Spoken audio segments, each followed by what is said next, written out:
Oh, come on. The coffee maker was gurgling like a dying animal when I realized my wife was planning to destroy me. Not the dramatic soap opera kind of destruction. That would have been too honest for Amelia. No, this was the slow, methodical dismantling of a man's life, one carefully placed lie at a time. I'm Vince Palmer, 39 years old, co-owner and chief technology officer of Palmer Electric, and apparently the biggest fool in suburban Michigan. The irony wasn't lost on me that a guy who spent his days untangling electrical problems couldn't see the short circuit happening in his own home. "You're up early," Amelia said, gliding into the kitchen like she owned it. Which, technically, she did. Half of it, anyway. Her blonde hair was perfect despite the early hour, makeup flawless, wearing that cream-colored blouse that cost more than most people's car payments. "Board meeting with the Riverside Project," I replied, not looking up from my phone. "Greg's been dodging my calls about the budget overruns." She made a non-committal sound, already scrolling through her own device. My brother Greg handled residential contracts while I managed the commercial side. Lately, he'd been about as communicative as a dead battery. "Don't wait up tonight," Amelia said casually. "Dinner meeting with the Morrison account. Might run late." Third dinner meeting this week. Either Morrison Industries had the most complex electrical needs in the state, or my wife was feeding me a line of bullcrap thick enough to power the entire grid. "Which restaurant?" I asked. She paused for just a fraction of a second. "That new place downtown. Vertigo." Vertigo. The kind of establishment where appetizers cost $50 and the lighting was dim enough to hide wedding rings. I'd driven past it last Tuesday around 9 p.m. Amelia's BMW wasn't in the lot, but there was a familiar black Audi parked right up front. Owen Cross's Audi. Owen, the city inspector who'd been Amelia's old friend since college. Owen, who somehow always found time to stop by our office when I wasn't around. Owen, who drove a car that cost more than most people's annual salary on a civil servant's paycheck. "Have fun," I said, forcing a smile. "Don't let Morrison talk your ear off about voltage regulations." She laughed, but it sounded hollow. "You know how these corporate types can be." Oh, I knew exactly how they could be. After she left, I sat in the kitchen listening to the house settle around me. Lucy and Mia were still asleep, 15 and 13 respectively, and both inherited their mother's ability to sleep through anything short of an earthquake. They also inherited her looks, which meant I'd be dealing with teenage boys soon enough. Just another problem on my growing list. My phone buzzed. A text from Nate, my only real friend and Palmer Electric's lead foreman. "Coffee? Got some gossip that'll curl your wire nuts." 20 minutes later, I was sitting across from Nate at Murphy's Diner, watching him demolish a stack of pancakes that could have fed a small village. "So," he said between bites, "you know how the guys talk, right?" "Unfortunately. Word around the shop is that your missus has been making some interesting friends at City Hall." I kept my expression neutral. Define interesting. The kind that drive German cars and wear suits that cost more than my mortgage payment. Nate leaned forward. "Look, Vince, I don't like spreading rumors, but Tommy saw her and that inspector guy at the Marriott bar last Thursday. Real cozy-like." Tommy was our youngest electrician, barely old enough to drink legally, but he had eyes like a hawk and a memory like a steel trap. "What time was this?" "Around 11. She told you she was at her book club, right?" Actually, she'd said she was visiting her sister in Ann Arbor. The lies were multiplying faster than I could track them. "Thanks for the heads up," I said. "You want me to keep an ear out? Just be aware. Things might get complicated around the office." Nate nodded grimly. He'd been with Palmer Electric since the beginning, back when it was just me and Greg working out of our dad's garage. He understood loyalty, which was more than I could say for some members of my family. The office was buzzing when I arrived. Literally buzzing. We had a short somewhere in the main panel that I'd been meaning to fix for weeks. Sometimes the most obvious problems are the easiest to ignore. "Morning, Mr. Palmer," called Janet, our office manager. She was 60-something, had worked for electrical contractors her entire career, and could spot trouble from 3 counties away. "Your brother's looking for you," seemed agitated. Greg was in his office, hunched over spreadsheets like a man trying to solve world hunger through mathematics. He looked up when I knocked, and I noticed the dark circles under his eyes. "We need to talk," he said. "About the Riverside overruns?" "About the business, about changes." I settled into the chair across from his desk. What kind of changes? The kind where maybe it's time to restructure, bring in some new partners, fresh perspective. Fresh perspective on what? We're booked solid through next spring. Greg shifted uncomfortably. It's not about the work, Vince. It's about efficiency. Modern management techniques. Modern management techniques. That was corporate speak for, we're about to screw you over. Who's been filling your head with this garbage? It's not garbage. Amelia's been doing some research, talking to consultants. Amelia. The pieces were starting to form a picture I didn't like. Since when does Amelia consult on business operations? She's got a business degree, Vince. She understands these things. She understands marketing and client relations. She doesn't know the first thing about running an electrical contracting firm. Greg's jaw tightened. Maybe that's the problem. Maybe we've been too focused on the technical side and not enough on the business side. I stared at my brother, really looked at him for the first time in months. The expensive haircut, the new suit, the watch that definitely wasn't in our company catalog. Someone had been investing in Greg's appearance, and it wasn't coming out of his salary. Who's paying for the makeover, Greg? What? The clothes, the watch, the sudden interest in corporate restructuring. Who's behind it? He stood up abruptly. I don't have to listen to this paranoid bullcrap. Paranoid? I laughed, but there wasn't any humor in it. My wife's having dinner meetings 4 nights a week with a city inspector who drives a car worth more than his annual salary. My brother suddenly wants to restructure a profitable business, and I'm paranoid? Greg's face went pale. Vince, save it. I headed for the door. But, Greg, if you're planning something, you better make sure your math is right. Because I didn't build this company to watch it get carved up by amateurs. I spent the rest of the day in the field, checking job sites and trying to clear my head. Physical work had always been my therapy. There was something satisfying about solving problems with your hands, about making connections that actually worked. Around 5 p.m., I was finishing up at a warehouse installation when my phone rang. Amelia. Hey, honey, she said, her voice syrupy sweet. Just wanted to let you know I'll be even later tonight. Morrison wants to discuss the expansion project over drinks. At Vertigo? Another pause. Actually, we're meeting at his office, more private for sensitive negotiations. Morrison Industries was a family-owned manufacturing company. They didn't have late-night office meetings. They barely had daytime office meetings. Sounds important, I said. It could be huge for us, Vince. Really huge. Us. As if we were still a team.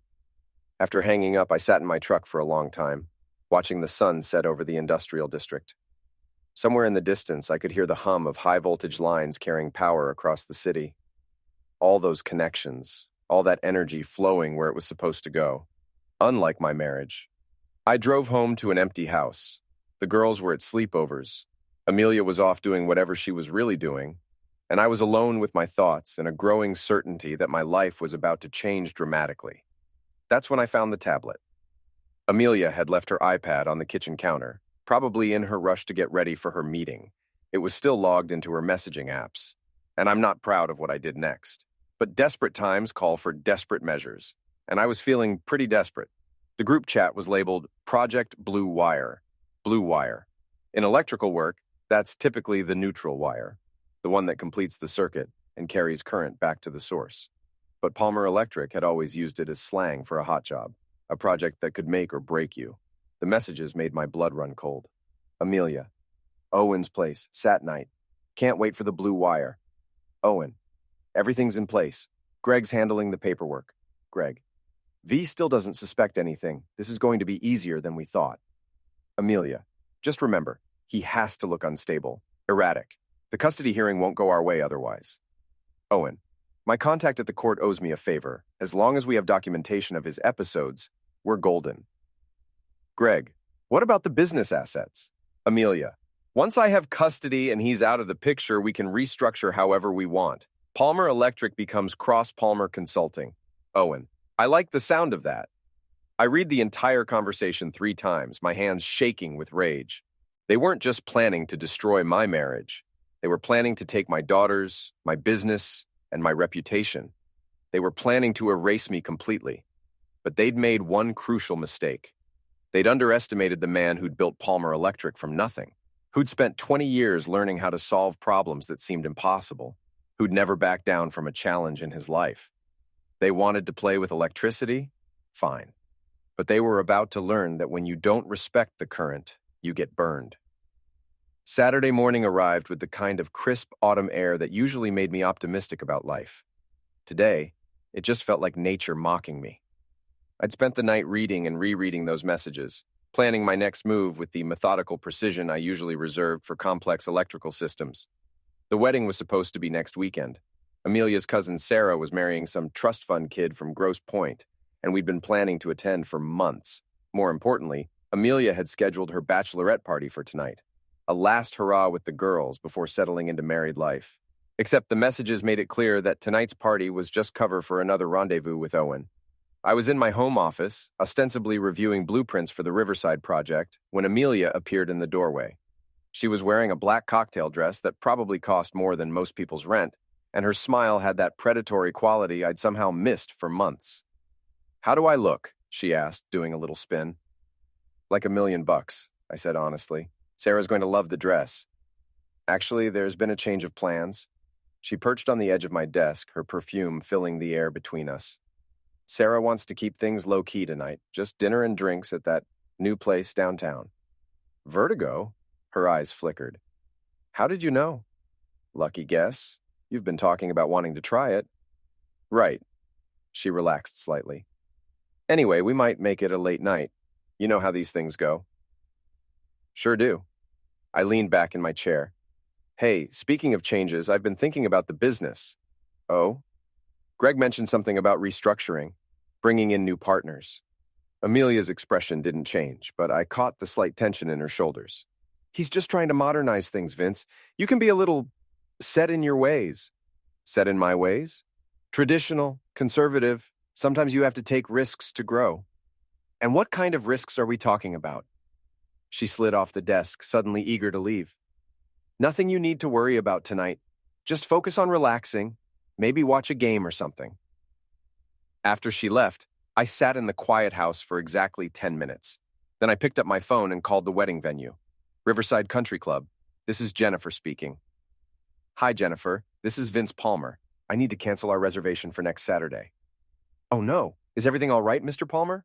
"Just a change of plans. Can you cancel the entire Palmer party reservation?" "Of course, but I should mention that cancellation fees, whatever the fees are, that's fine. Just make sure everything's canceled. The dinner, the flowers, the band, all of it." "I'll take care of it right away, Mr. Palmer. I'm so sorry things didn't work out." "Don't be. Sometimes canceling is the best decision you can make." Next, I called our bank. Amelia and I had joint accounts, but I'd been the one to set them up. I knew exactly which cards she carried and which accounts she accessed regularly. First National, this is David. "Hi, David, this is Vince Palmer. I need to put a temporary hold on some of our joint accounts." "Is there a problem with fraudulent activity?" "Let's call it a precautionary measure. I'll be in Monday to sort out the details." By the time I finished with the bank, Amelia's credit cards were frozen, her access to our business accounts was suspended, and her automatic payments for everything from her gym membership to her car payment were about to bounce. Then I settled in to wait. The call came at 9:47 p.m., just as I was finishing a beer and watching college football. "Mr. Palmer?" The voice was young, nervous. "This is Jennifer from Riverside Country Club." "Hi, Jennifer. I'm sorry to bother you so late, but we just had a very angry woman here demanding to know why her wedding reception was canceled. She said she was part of the Palmer party." "That would be my wife. What did you tell her?" "That you called this morning and canceled everything. She's pretty upset. She's asking for your phone number." "Don't give it to her. In fact, if she comes back, call security." "Mr. Palmer, I have to ask, is everything okay?"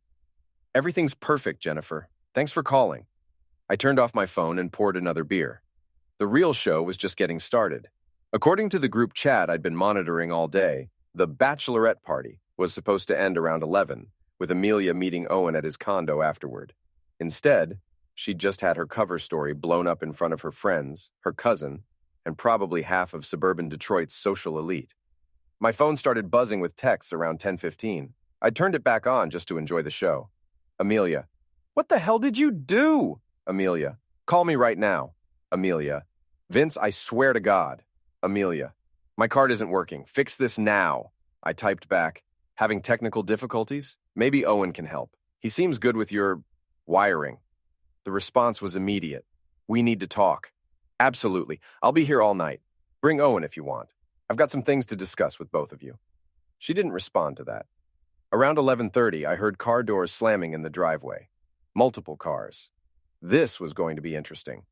The front door burst open without a knock. Amelia stormed in, still wearing her cocktail dress but looking significantly less polished. Behind her came Owen Cross, looking like a man who'd rather be anywhere else.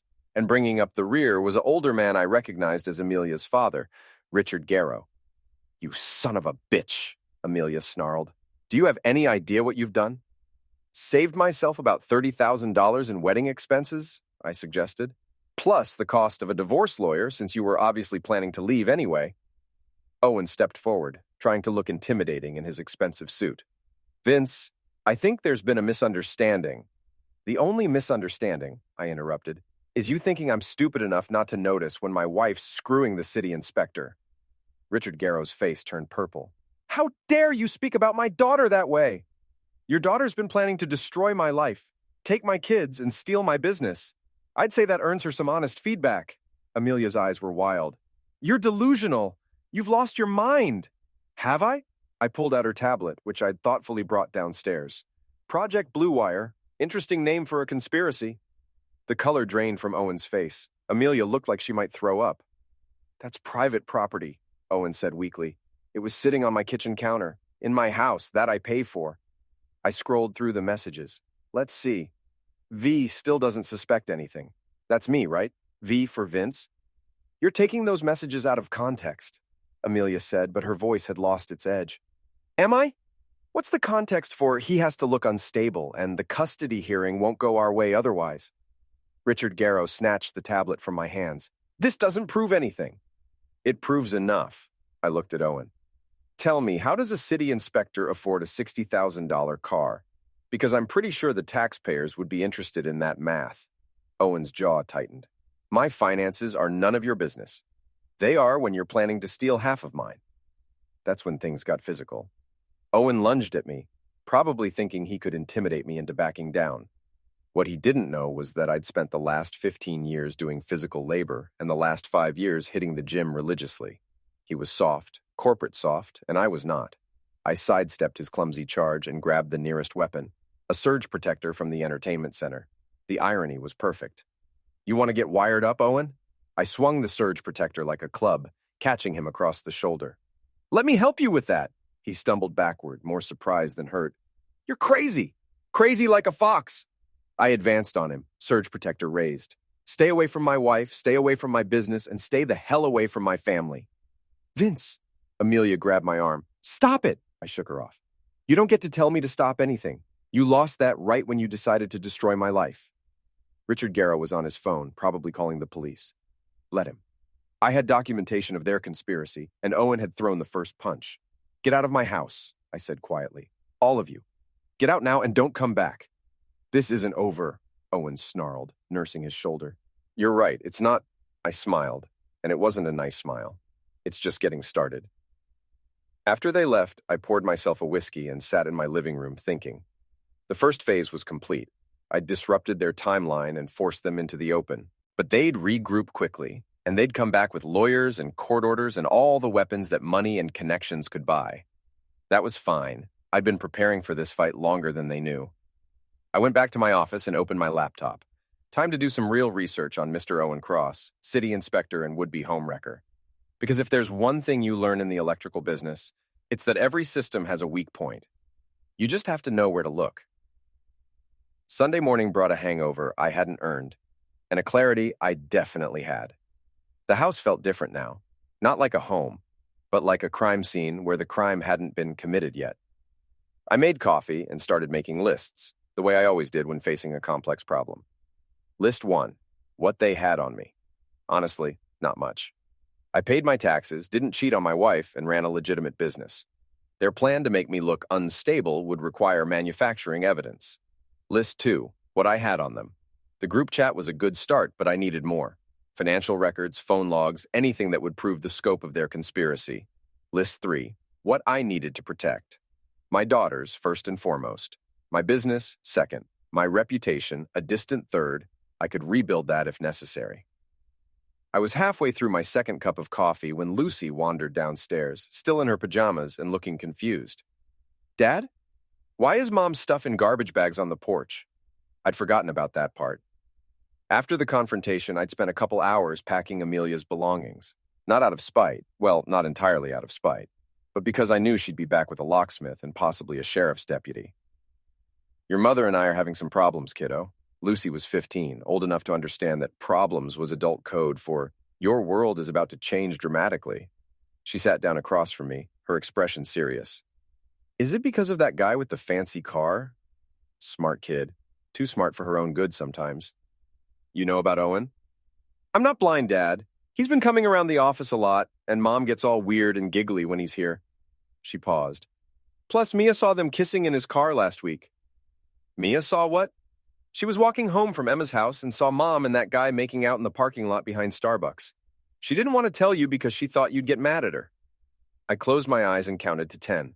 My 13-year-old daughter had been carrying that burden for a week, protecting me from the truth I'd already figured out.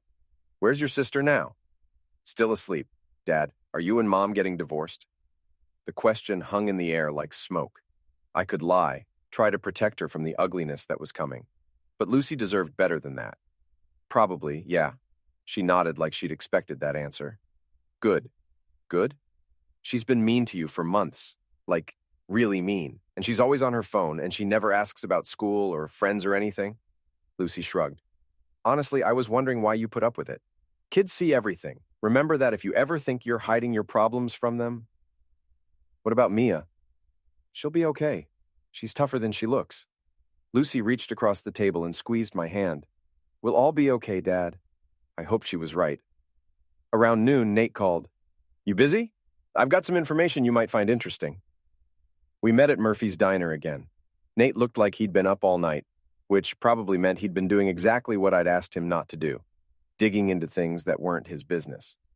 So, he said, sliding into the booth across from me. Remember how you said things might get complicated? Yeah. Well, they just did. He pulled out a manila folder.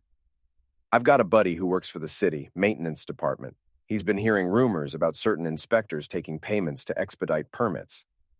What kind of payments? The kind that buy German cars and downtown condos? Nate opened the folder. Owen Cross has approved 17 major electrical permits in the last 6 months. Guess how many of those jobs went to Palmer Electric? None of them. Bingo! They all went to Cross Construction Services. I stared at the paperwork. Cross Construction Services. Even the name was a slap in the face. There's more, Nate continued. Cross Construction is owned by a shell company, which is owned by another shell company, which is owned by... He paused dramatically. Richard Garrow, Amelia's father. The pieces were falling into place like dominoes. So, Owen's been steering city contracts to his girlfriend's father's company, while simultaneously blocking permits for Palmer Electric. We've had 3 major jobs delayed in the last 2 months because of regulatory issues. I thought about the Riverside project, the budget overruns, Greg's mysterious absences. How long has this been going on? Best guess, about a year, maybe longer. A year. They'd been planning this for a year, systematically undermining my business while I worried about voltage drops and load calculations. There's something else, Nate said quietly. Your brother's been meeting with Owen and Garrow, weekly meetings usually at that fancy steakhouse downtown. Greg's in on it, up to his eyeballs. And Vince? He's been asking questions about your mental state, telling people you've been stressed, erratic, maybe drinking too much. The setup was more elaborate than I'd realized. They weren't just planning to steal my business. They were planning to destroy my credibility so thoroughly that no one would believe my side of the story. What do you want to do? Nate asked. I want to fight back, but I need more ammunition first.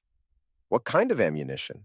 I thought about Owen's expensive lifestyle, Greg's sudden interest in corporate restructuring, and Amelia's increasingly elaborate lies. The kind that proves they're all criminals. Monday morning, I called in sick to work and drove downtown to visit my father. We hadn't spoken in months. Dad and I had a complicated relationship that mostly involved avoiding each other, but he had resources I needed. Frank Palmer was 73 years old, a retired Detroit police detective, and the most suspicious man I'd ever met. He lived in a small apartment near the river, surrounded by police scanners, old case files, and a lifetime's worth of cynicism. Well, look what the cat dragged in, he said when he opened the door. Let me guess. You need something. Nice to see you too, Dad.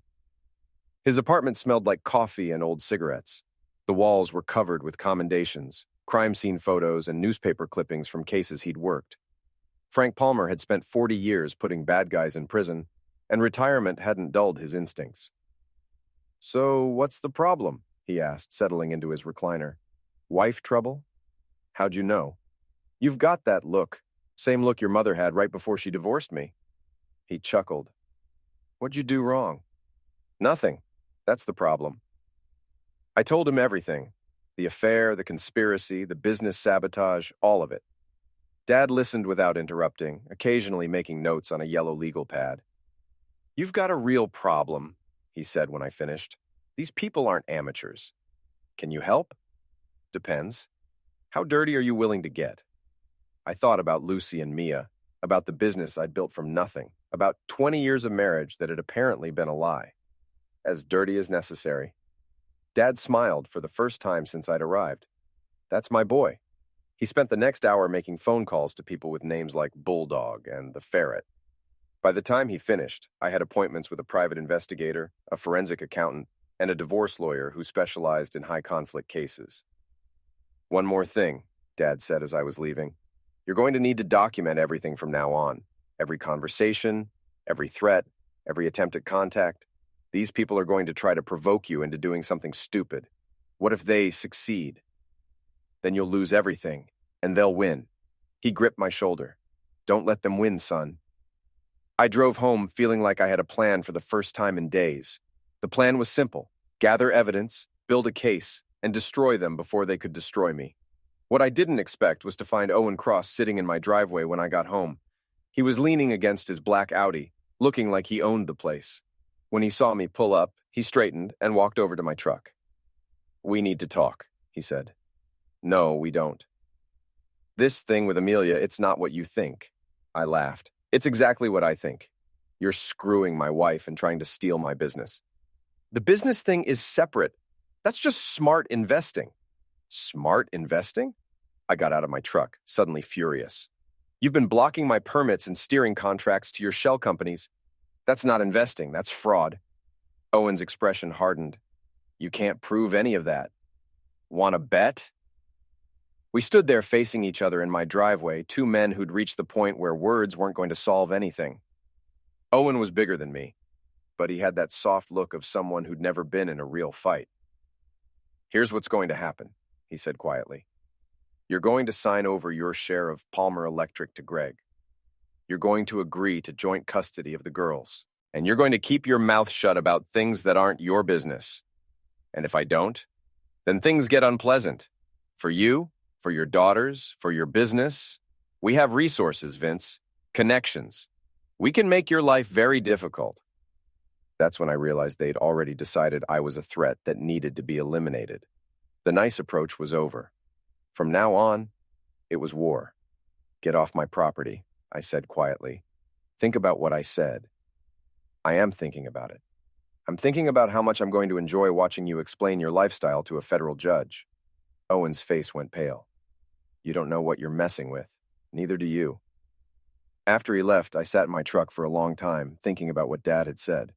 They were going to try to provoke me into doing something stupid.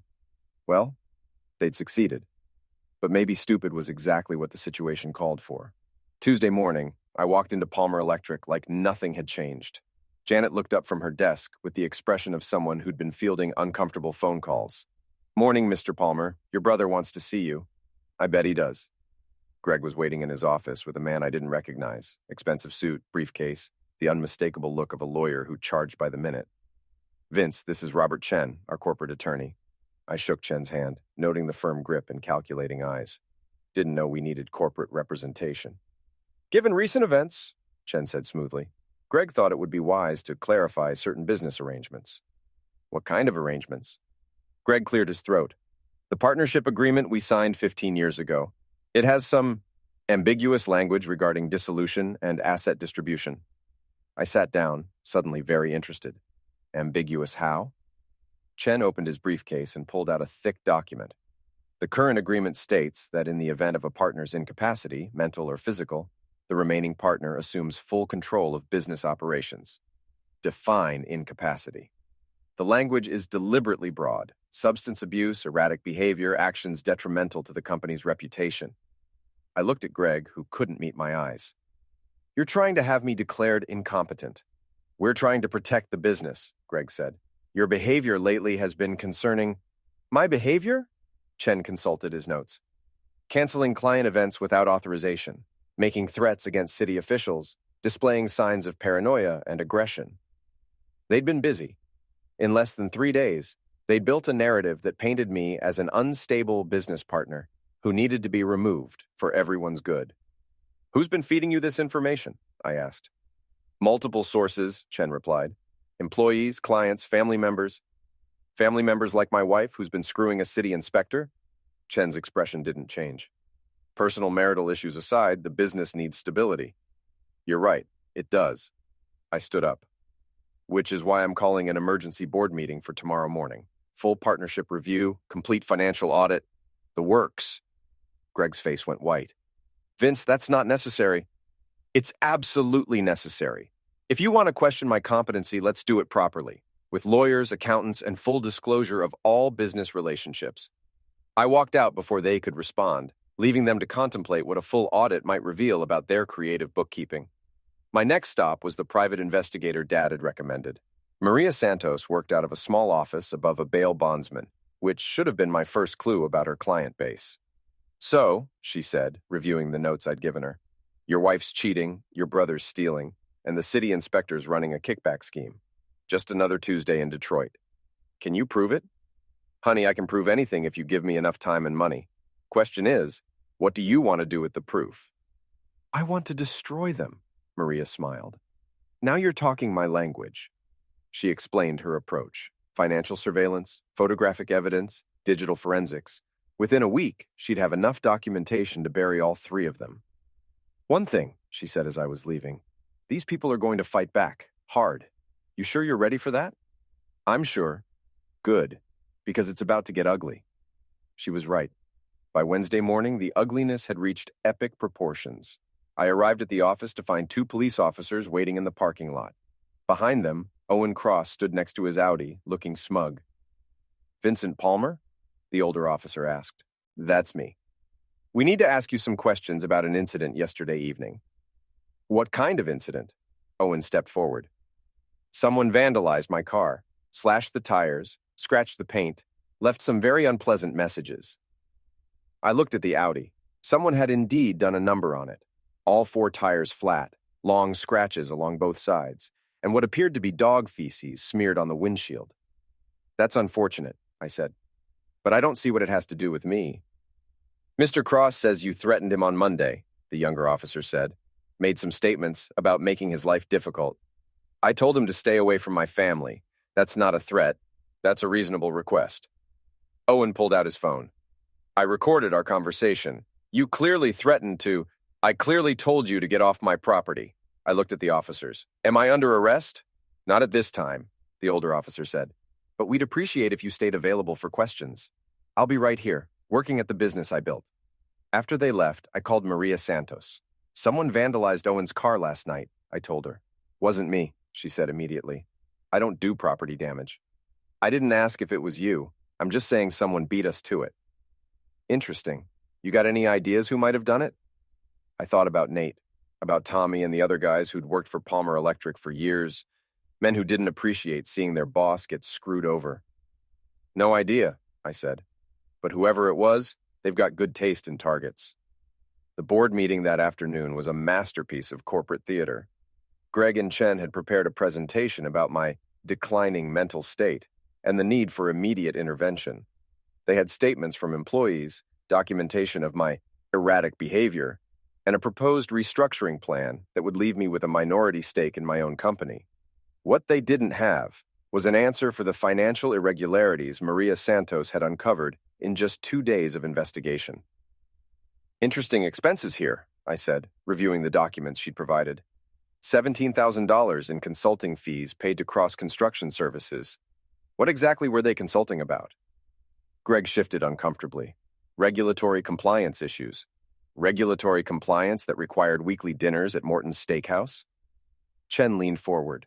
Mr. Palmer, These attacks on your brother's business relationships are perfectly legitimate questions about company finances. I pulled out another document. Here's another interesting one. $50,000 transferred to an account owned by Richard Garrow. What was that for? Investment opportunities, Greg mumbled. Investment in what? Because according to this, Garrow's company received 3 major city contracts immediately after that transfer. The room went quiet. Chen was frantically taking notes, probably calculating how much trouble his clients were in. Where did you get these documents? Greg demanded. From our company's own financial records. You know, the ones I have access to as a 50% partner. I stood up, enjoying the moment. Here's what's going to happen. Greg, you're going to resign as a partner and sell me your shares at fair market value. Chen, you're going to find yourself a new client. And Owen Cross is going to discover that his cozy relationship with City Hall is about to become very public. You can't prove anything, Greg said, but his voice lacked conviction. I can prove enough. Federal investigators are very interested in public corruption cases these days. That was a bluff. I hadn't contacted any federal investigators yet, but the threat was enough to make Chen start packing his briefcase. This isn't over, Greg said, as they prepared to leave. You're right, it's not. After they left, I sat alone in the conference room, thinking about how quickly things could change. 3 days ago, I'd been a man whose biggest problem was a short circuit in the main panel. Now I was fighting for everything I'd built. My phone rang. Amelia. We need to talk, she said. Do we? The girls are asking questions. They want to know why I'm staying at my father's house. Tell them the truth. You're there because you're planning to destroy their father's life. Vince, please, can we try to work this out? For Lucy and Mia? For a moment, I almost believed she meant it. Then I remembered the group chat, the conspiracy, the systematic destruction of everything I'd worked for. It's too late for that, Amelia. What do you want? Money? The house? Just tell me what it'll take. I want you to disappear. You, Owen, your father, all of you. I want you to take your conspiracy and get the hell out of my life. That's not going to happen. Then we'll do this the hard way. You have no idea what the hard way looks like, Vince. She was wrong about that. I was just getting started. Thursday morning brought news that changed everything. Maria Santos called while I was having breakfast with Lucy and Mia, the first normal meal we'd shared since this whole mess started. You need to see this, she said. Can you meet me in an hour? I dropped the girls at school and drove to Maria's office, where she had photographs spread across her desk like a hand of poker. Your boy Owen's been busy, she said. Take a look. The photos showed Owen meeting with various people at restaurants, parking lots, and what appeared to be construction sites. In several shots, money was clearly changing hands. Kickbacks? I asked. Better than that. He's been taking payments to delay permits for Palmer Electric while fast-tracking approvals for cross-construction. But here's the beautiful part. He's been documenting everything. She handed me a flash drive. Digital copies of every transaction, every communication, every payment. The man's either incredibly stupid or incredibly paranoid. How did you get this? Let's just say Owen's not as careful with his computer passwords as he should be. I plugged the flash drive into her laptop. The files were damning. Spreadsheets tracking payments, email chains discussing which permits to delay, even photos of cash transactions. This is enough to destroy him, I said. It's enough to destroy all of them. Look at this. She opened another file, a detailed plan for taking over Palmer Electric. The timeline, the strategy, even the legal arguments they plan to use. It was all there, documented in Owen's own files. Why would he keep records of a conspiracy? Because he's planning to double-cross your wife and her father. Look at the dates. He's been preparing to cut them out of the deal once he gets control of your business. I scrolled through the documents, amazed by the scope of Owen's betrayal. He wasn't just planning to steal my company. He was planning to steal it from his co-conspirators, too. There's more, Maria said. Your brother, Greg? He's not just involved in the business takeover. He's been embezzling from Palmer Electric for over a year. She showed me bank records, forged invoices, phantom employees on the payroll. Greg had been systematically looting the company while I focused on the day-to-day operations. How much? Conservative estimate? About $200,000? I sat back in my chair, stunned. My own brother had been robbing me blind while planning to have me declared incompetent. What do you want to do with this information? Maria asked. I want to set a trap. Friday afternoon, I called Greg and suggested we meet at Murphy's Diner to discuss a reasonable solution to our partnership problems. He agreed, probably thinking I was ready to surrender. He was wrong. I arrived early and chose a booth near the back, away from other customers. Maria was already in position at the counter, pretending to read a newspaper while recording everything with a hidden camera. Greg showed up 10 minutes late, looking nervous. "Thanks for calling, Vince. I was hoping we could work something out." "I'm sure you were." I slid a manila folder across the table. "Take a look at these." Greg opened the folder and his face went white. The first document was a bank statement showing the phantom employees.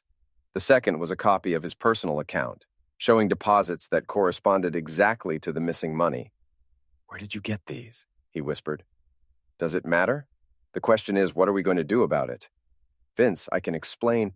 You've been stealing from our company for over a year while planning to have me declared mentally incompetent. What's to explain?" Greg looked around the diner, probably hoping no one was listening. "It's not what it looks like. It looks like embezzlement and conspiracy and fraud.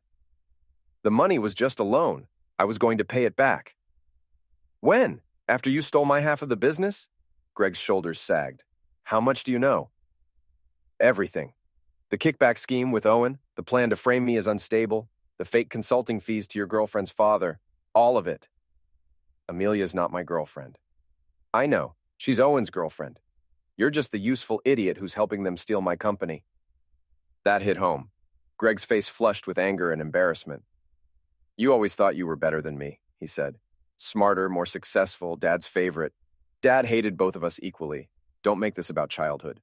"It's always been about childhood. You got the brains, the business sense, the respect. What did I get?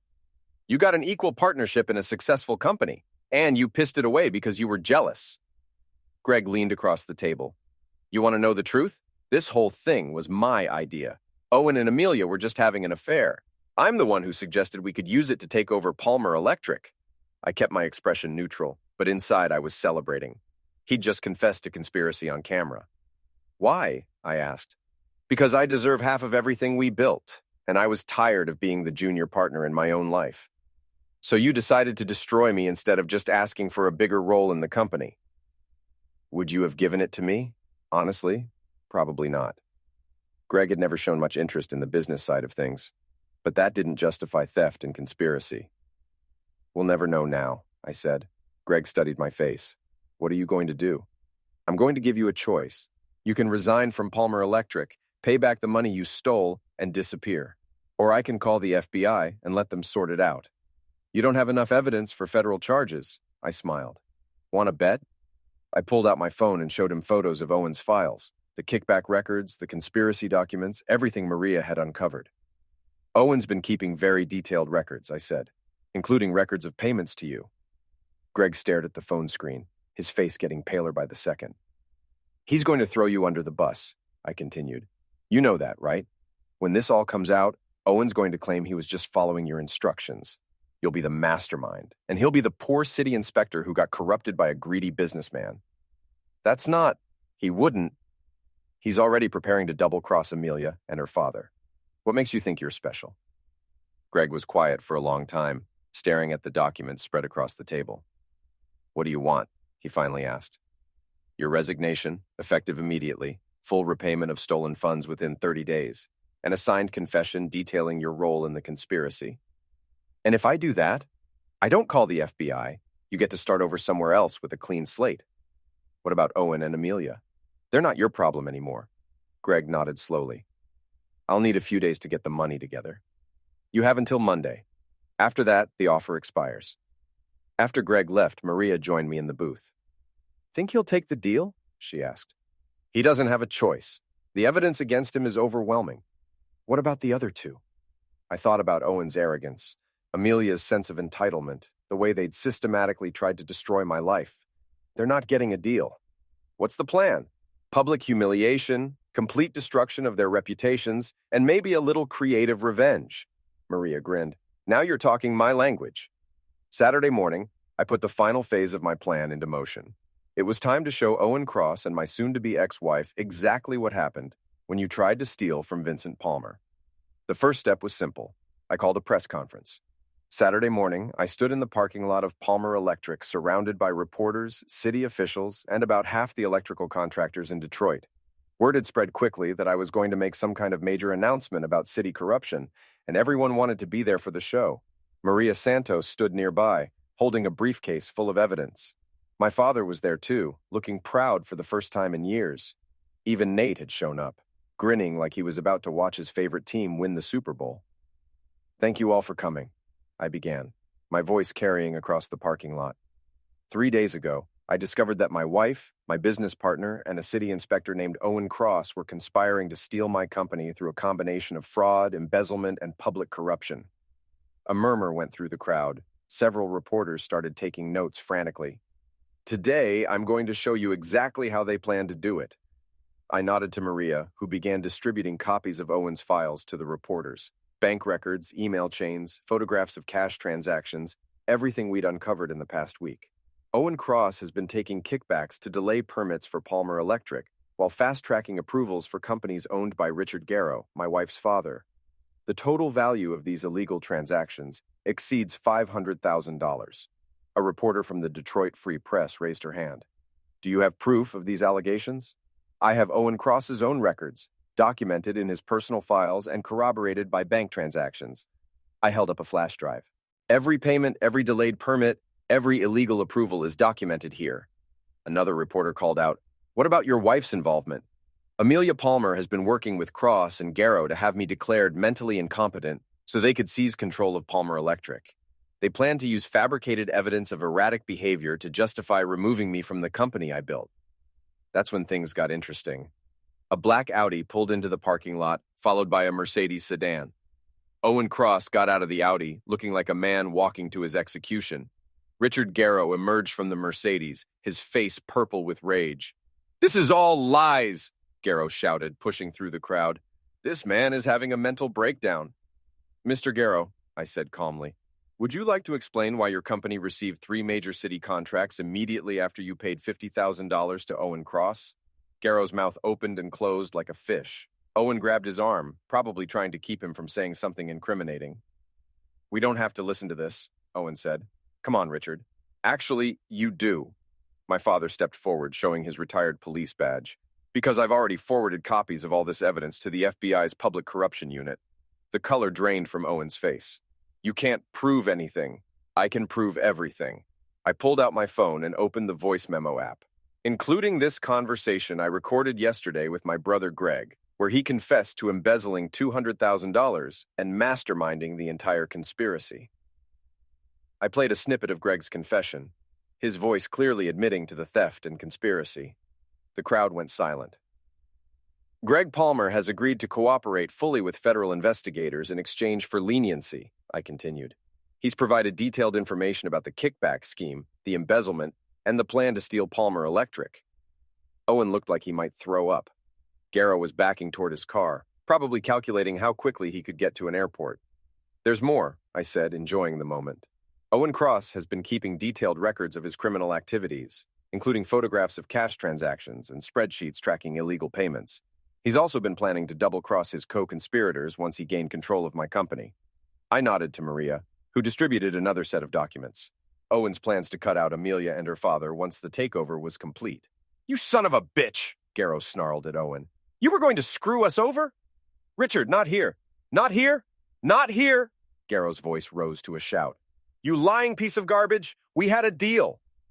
And that's when Richard Garrow, in full view of a dozen reporters and news cameras, punched Owen Cross in the face. Owen went down hard, his expensive suit getting dirty in the parking lot gravel. Garrow stood over him, screaming about betrayal and broken promises while cameras captured every moment. "Gentlemen," I said into the chaos, "I think that concludes today's press conference."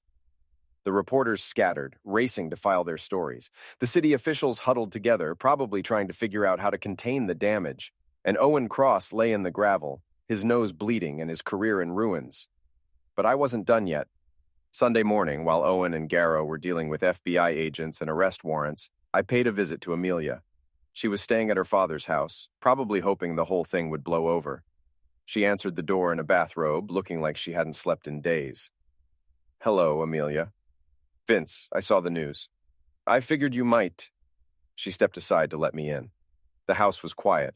Garrow was probably meeting with lawyers, trying to figure out how to avoid federal prison. "What do you want?" she asked. "I want you to sign these." I handed her a manila folder. "Divorce papers. I get full custody of the girls. You get nothing." "Nothing? You conspired to steal my business and destroy my life. You're lucky I'm not having you arrested too." Amelia's face hardened. "I'll fight this. I'll get a lawyer. With what money? Your father's assets are frozen pending federal investigation. Owen's broke and facing 20 years in prison, and Greg's cooperating with the FBI to save his own skin." She sank into a chair, finally understanding the scope of her situation. "The girls," she said quietly. "I want to see the girls. That's up to them, but I wouldn't count on a warm reception. They're my daughters too. You should have thought about that before you tried to destroy their father." Amelia stared at the divorce papers for a long time. Finally, she picked up a pen. "I hate you," she said as she signed. "I know, but you'll get over it." Monday morning, I walked into Palmer Electric as the sole owner of the company. Greg had resigned over the weekend and was busy liquidating assets to pay back the money he'd stolen. Owen Cross was in federal custody. Richard Garrow was facing charges for conspiracy, bribery, and assault, and I was free. "Morning, Mr. Palmer," Janet called out as I walked past her desk. "Congratulations on cleaning house." "Thank you, Janet. How are we looking for new business?" "The phone's been ringing all morning. Seems like every contractor in the city wants to work with the guy who took down the corruption ring." I smiled. "Nothing like a little public justice to improve your business reputation." Nate appeared in my doorway, grinning from ear to ear. "So, boss, what's next?" "Next, we rebuild. Bigger, better, and completely honest." "Sounds good to me." He paused. "What about the girls?" "They're moving back in tonight. Lucy's already planning to redecorate Amelia's old office. Smart kid. She gets it from her father." That evening, I sat in my kitchen with Lucy and Mia, eating pizza and watching the news coverage of Owen's arrest. The reporter was calling it the biggest public corruption scandal in Detroit in 20 years. "Dad," Mia said, "are you really going to be okay?" "We're all going to be okay, sweetheart. Better than okay." "What about Mom?" I thought about Amelia, probably sitting in her father's empty house, contemplating a future without money, without power, without the family she'd tried to destroy. "Your mother made some bad choices. Now she has to live with the consequences." Lucy looked up from her homework. "Good. She deserved it." "Lucy, she did, Dad. She was mean to you. She lied to us, and she tried to steal your company. I'm glad she's gone." Mia nodded in agreement. "Me too. Can we get a dog now?" I laughed, the first genuine laugh I'd had in weeks. "We'll see about the dog." Later that night, after the girls were in bed, I stood in my backyard looking up at the stars. The house felt like home again, the way it had before Amelia's betrayal poisoned everything. My phone buzzed with a text from Maria Santos. "Owen just pleaded guilty to all charges. Garrow's lawyer is trying to negotiate a plea deal. Your brother's testimony sealed the case." I typed back, "What about the civil suits?" "Palmer Electric will probably recover about $3 million in damages, plus legal fees, plus punitive damages. You're going to be very wealthy." Wealthy and free. Not a bad combination. I thought about Owen Cross, sitting in a federal holding cell, contemplating 20 years in prison. I thought about Richard Garrow, watching his business empire crumble while he waited for trial. I thought about Greg, starting over at 42 with nothing but the clothes on his back. And I thought about Amelia, alone in her father's house, finally understanding what it felt like to lose everything. They'd tried to destroy me, and instead they'd destroyed themselves. There was a certain poetic justice in that. The blue wire had completed its circuit, and the current had flowed exactly where it was supposed to go. Justice had been served, my family was safe, and Palmer Electric was stronger than ever. Sometimes the best revenge is simply letting your enemies destroy themselves.